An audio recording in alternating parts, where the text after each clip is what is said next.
কবিতা পাঠের সময় এখন।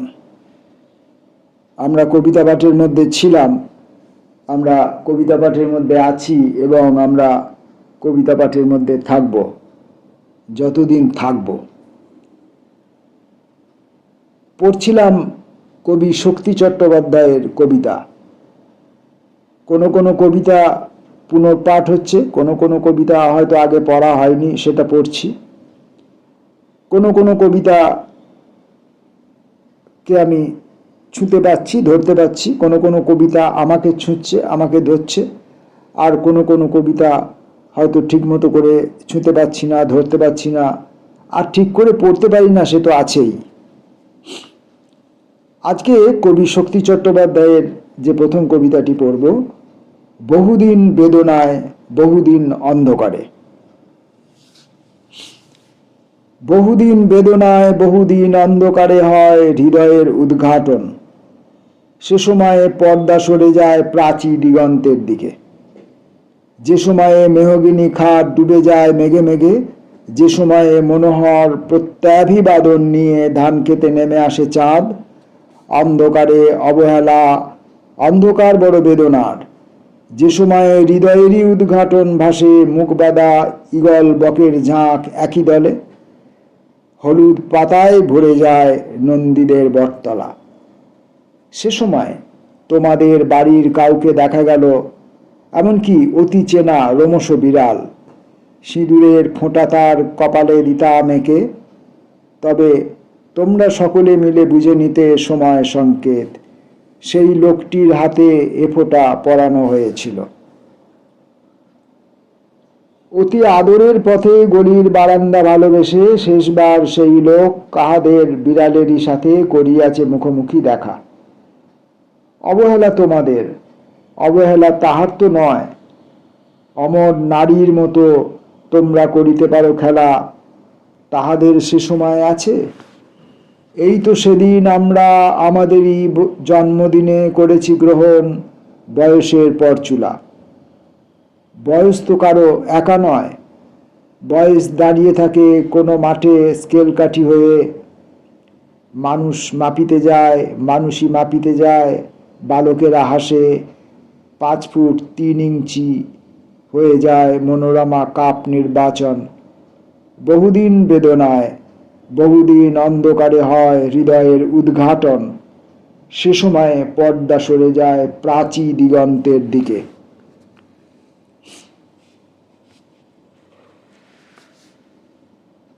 পরের কবিতা, স্বপ্নের মধ্যে গোয়ালিয়র মনুমেন্ট তুমি। স্বপ্নের মধ্যে, শুধুই স্বপ্নের মধ্যে গোয়ালিয়র মনুমেন্ট তুমি। ইটকাঠের স্তূপ, রাজস্থানী মার্বেল, তুমি উদার। ঠিকঠাক শপথ রেখেছিলে। তোমার নিয়ে কবিতা লেখা শুরু করে আমি মহান খেলনায় গিয়ে পৌঁছলাম। এ বয়স খেলনার নয়, হেলা ফেলা সারা বেলার নয়, রবীন্দ্রনাথের মতো নয় গঙ্গা স্তোত্রে গা ভাসানো। আমার সুসময় দুঃসময় দুটোই অল্প। রেলগাড়ি ব্রিজ আর কতটুকু? আমি সেই ব্রিজের মতন অল্প স্বল্প হাহাকার। ব্রকলিন ব্রিক, নৈহার্ট ক্রেন, আমেরিকান কবির মিটিংয়ে সবাই বলে আমি তোমাকে ট্রেনের সঙ্গে মেলাতে চেয়েছিলাম। অথচ তুমি জানো সবই আমাদের মিলন হবার নয়। তুমি দূর ছায়ার মধ্যে গন্ডোলায় ভেসে বেড়াচ্ছ। আমার স্বপ্নের মধ্যে, শুধুই স্বপ্নের মধ্যে গোয়ালিয়র মনুমেন্ট। আষ্টে পৃষ্ঠে গোয়ালিয়র মনুমেন্ট, ইটকাঠের স্তূপ, রাজস্থানী মার্বেল, তুমি উদার। ঠিকঠাক শপথ রেখেছিলে। প্রথম ফুল ফোটার দিনে এক ঝলক কিশোরীর আলুস্থালু। অলিগলি পেরিয়ে পেয়েছিলাম তোমার কবিতায় সিঁড়ি, একলা অবাক নির্জন সিঁড়ি, যা কোনো দিন প্রাসাদে পৌঁছয় না। শুধুই সিঁড়ি, একলা অবাক নির্জন সিঁড়ি আর কমিউনিস্ট ম্যানিফেস্টো। দূর চাই, কি পাগলের মতো আবল তাবল কবিতা লেখার কথা আমার। সিঁড়ির কথা, রাজমিস্ত্রির হলুদ বাড়ি, তাও রাজমিস্ত্রির কবিতা লেখার কথা আমার। স্বপ্নের মধ্যে, শুধুই স্বপ্নের মধ্যে গোয়ালিয়র মনুমেন্ট তুমি। ইটকাঠের স্তূপ, রাজস্থানী মার্বেল, তুমি উদার, ঠিকঠাক শপথ রেখেছিলে। হাতের পরে মাথা রেখেছিলে, 2 উরু ভরে রেখেছিলে কার্পাস। শুধু চিনে বাদামের খোসা ছাড়ানো আমার কবিতার সঙ্গে মেশ খাচ্ছে না।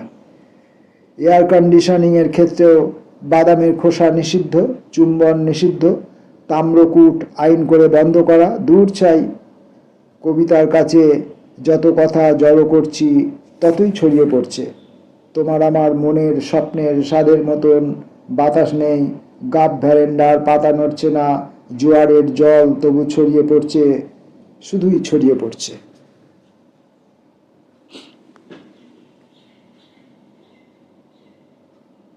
শক্তি চট্টোপাধ্যায়ের কবিতা পড়ার মধ্যে রয়েছে আমরা। হোঁচট খেতে খেতে পড়ছি, সারা জীবনই হোঁচট খেতে খেতে অতিবাহিত করা।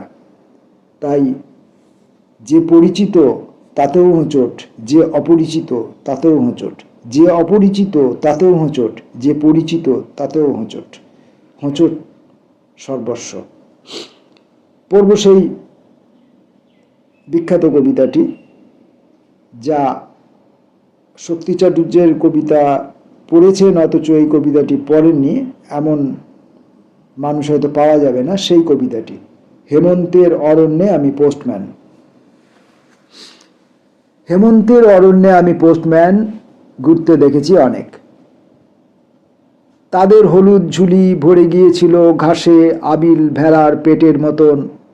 কতকালের পুরনো নতুন চিঠি কুড়িয়ে পেয়েছে ওই হেমন্তের অরণ্যের পোস্টম্যানগুলি। আমি দেখেছি, কেবল অনবরত ওরা খুঁটে চলেছে বকের মতো নিভৃতে মাছ। এমন অসম্ভব রহস্যপূর্ণ সতর্ক ব্যস্ততা ওদের। আমাদের পোস্টম্যানগুলির মতো নয় ওরা, যাদের হাত ধরে অবিরাম বিলাসী ভালোবাসার চিঠি আমাদের হারিয়ে যেতে থাকে। আমরা ক্রমশই একে অপরের কাছ থেকে দূরে চলে যাচ্ছি। আমরা ক্রমশই চিঠি পাবার লোভে সরে যাচ্ছি দূরে। আমরা ক্রমশই দূর থেকে চিঠি পাচ্ছি অনেক। আমরা কালই তোমাদের কাছ থেকে দূরে গিয়ে ভালোবাসা ভরা চিঠি ফেলে দিচ্ছি পোস্টম্যানের হাতে। এরকমভাবে আমরা যে ধরনের মানুষ সে ধরনের মানুষের থেকে সরে যাচ্ছি দূরে। এরকমভাবে আমরা প্রকাশ করতে যাচ্ছি নিজেদের আহাম্মক দুর্বলতা, অভিপ্রায় সবই। আমরা আয়নার সামনে দাঁড়িয়ে নিজেদের দেখতে পাচ্ছি না আর। বিকেলের বারান্দার জনহীনতায় আমরা দেখতে থাকছি কেবল। এরকমভাবে নিজেদের জামা খুলে রেখে আমরা একাকী ভেসে যাচ্ছি বস্তুত জ্যোৎস্নায়। অনেক দিন আমরা পরস্পরে আলিঙ্গন করিনি, অনেক দিন আমরা ভোগ করিনি চুম্বন মানুষের, অনেক দিন গান শুনিনি মানুষের, অনেক দিন আবোল তাবোল শিশু দেখিনি আমরা। আমরা অরণ্যের চেয়েও আরো পুরনো অরণ্যের দিকে চলেছি ভেসে। অমর পাতার ছাপ যেখানে পাথরের চিলুকে লীন, তেমনি ভুবন ছাড়া যোগাযোগের দেশে ভেসে চলেছি কেবলই। হেমন্তের অরণ্যে আমি পোস্টম্যান ঘুরতে দেখেছি অনেক।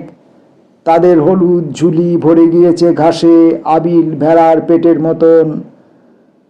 কতকালের পুরনো নতুন চিঠি কুড়িয়ে পেয়েছে ওই হেমন্তের অরণ্যের পোস্টম্যানগুলি। একটি চিঠি হতে অন্য চিঠির দূরত্ব বেড়েছে কেবলই। একটা গাছ হতে অন্য গাছের দূরত্ব বাড়তে দেখিনি আমি। আজকের মতো শেষ কবিতাটি পড়ব, স্মরণিকা। কবি দিলীপ কুমার সেনের স্মৃতিতে লিখেছেন শক্তি চট্টোপাধ্যায় স্মরণিকা। এখন তুমি প্রত্যেক কবির পাশে রয়েছে শুয়ে। বালিশের ঝালরের ওপর তোমার হলুদ চুলের রাশি লুটোচ্ছে পাটখোলা গরদের মতো। বালিশের ঝালরের উপর তোমার হলুদ চুলের রাশি লুটোচ্ছে পাটখোলা গরদের মতো। তুমি সকলের কানে কানে বলতে এসেছো, নির্বাচন করে দিতে এসেছো স্টেশন আর রেলগাড়িতে। তোমার কপাল আর পাথরের মুখ টেলিগ্রাফের তারে গাঁথা। তুমি কখনো সাহারানপুরে পোস্ট বাক্সে ফেলনি চিঠি, তুমি কখনো ইঁদুর মারনি সেঁকো বিষে, কখনো তুমি ময়দানের পাথরের ঘোড়া জড়িয়ে ধরে আক্রমণ করনি চীন। এখন তুমি প্রত্যেক কবির পাশে রয়েছে শুয়ে। বালিশের ঝালরের ওপর তোমার হলুদ চুলের রাশি লুটোচ্ছে পাটখোলা গরদের মতো। সে রাতে ঝলক বৃষ্টিতে ধুয়ে গিয়েছিল ঘাটের রানা। ভোর নাগাদ বট আর যজ্ঞডুমুরের মাটিতে ফেটে যাচ্ছিল অবধারিত শব্দে। সুপারি গাছের ডানা খসে যাচ্ছিল হাওয়ায়। হঠাৎ তুমি একটিমাত্র ডুব সাঁতারে দীর্ঘ নিঃশ্বাসে পার হলে অকুল জল। জীবনের বেদনা মরণের বেদনার কাছে ধুলি লুণ্ঠিত হলো। সেবার আমরা গণতান্ত্রিক জুলিয়াসের রোম দেশে ঘুরেছি কতই। রুশোর বেদে শুয়েছিল মরুভূমির বালিয়াড়ির গভীরে আমাদের কাছে। তারা পোষা সিংহের ডাক আমরা শুনেছি কাল রাতে। আমাদের স্বপ্নের স্টিমারগুলি ভরে গিয়েছিল রূপলি মাছে। সেদিন বুঝেছিলাম তুমি সেই আবলুস সিংহের পিঠে চড়ে বিদ্যুতের মতো পৃথিবীর এপার থেকে চির ধরাবে মার্বেল। তোমাকে নিয়ে আমি একবার রাজতলায় ঘুরে আসবো ভেবেছিলাম। পথের পাশে ডালিম ফুটেছিল খুব। পৃথিবীতে আমরণ প্রেম আর শয়তান ঘর ছাড়া কিছু নেই।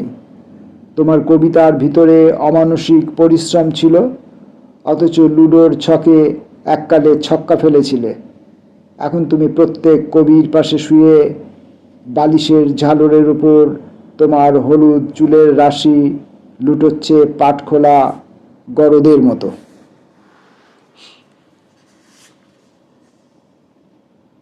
পাটখোলা গরদের মতো কবিতাগুলি পড়লাম। শক্তি চট্টোপাধ্যায়ের কবিতার মধ্যে রয়েছি, শক্তি আহরণের চেষ্টা করে চলেছি। যদিও এখন এমন একটা সময়ের মধ্যে রয়েছি যখন শক্তি আহরণ করা প্রায় অসম্ভব। এখন শক্তি হারিয়ে ফেলাই জীবনের অনিবার্য ঘটনাক্রম, চরম সত্য।